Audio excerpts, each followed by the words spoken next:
Bonjour à tous. Aujourd'hui, je vais vous présenter ce lieu dans lequel vous pratiquez votre sport de combat. Vous ne vous êtes peut-être jamais posé la question s'il y avait une symbolique derrière la disposition de chacun lors du salut. Eh bien, dans cette vidéo, nous allons essayer de vous éclairer sur ce sujet.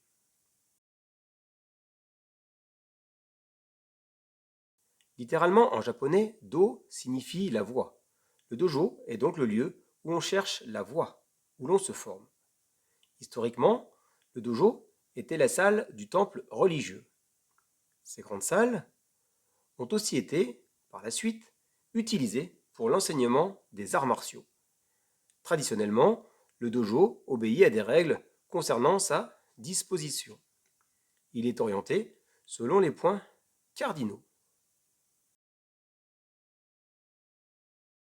Le côté honorifique, le siège supérieur, dit kamisa en japonais, est situé au nord. Le kamisa, également appelé shomen, est le plus souvent décoré d'un objet, d'une calligraphie symbolique de la discipline enseignée. Le portrait de Jigoro Kano, par exemple, représente le judo. L'enseignant s'agenouille en position seiza, dos au kamisa.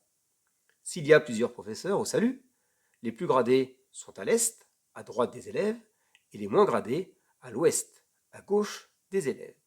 Ils ne sont donc pas dans la continuité des grades élèves. Le mur, face au professeur, est le shimoza.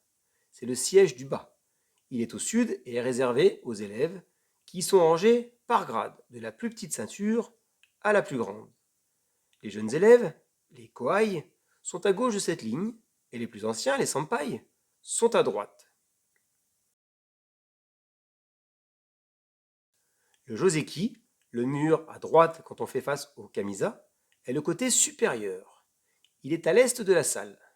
C'est à cet endroit que se placent les assistants d'une sensei, le professeur, ou les invités de marque. Enfin, dernier mur, à gauche, toujours en faisant face au kamisa, à l'ouest donc, est le shimozeki, le côté inférieur. C'est là que se placent des visiteurs ou des non-gradés. Cette organisation a une signification symbolique. Assis, face au sud, l'enseignant reçoit la pleine lumière du soleil, qui est la connaissance qu'il doit transmettre à ses élèves.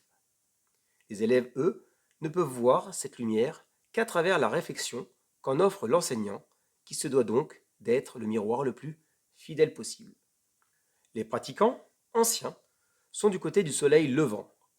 De par leur ancienneté, ils commencent à comprendre les principes essentiels de leur discipline, alors que les débutants sont encore dans l'ombre. Aujourd'hui, au Japon, comme en France, ce sont avant tout des considérations pratiques qui règlent l'orientation du dojo.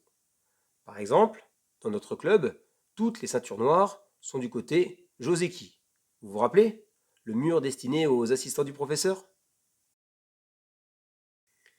J'espère que cette vidéo vous aura intéressé, qu'elle vous aura apporté quelque chose.